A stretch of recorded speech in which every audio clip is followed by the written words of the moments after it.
You ask Tiger to solve. This deals with linear equations with one unknown. The final result is n equals 4. Let's solve it step by step. Group all n terms on the left side of the equation. Add 4n to both sides. Group like terms. Simplify the arithmetic.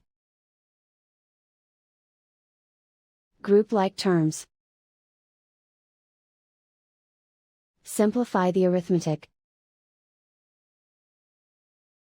Group all constants on the right side of the equation. Subtract 22 from both sides. Simplify the arithmetic.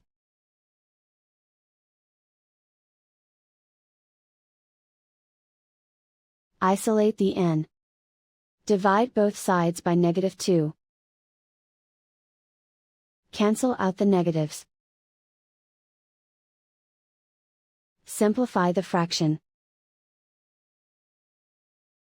Cancel out the negatives.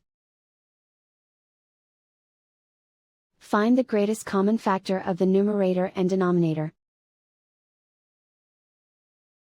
Factor out and cancel the greatest common factor. And so the final result is n equals 4.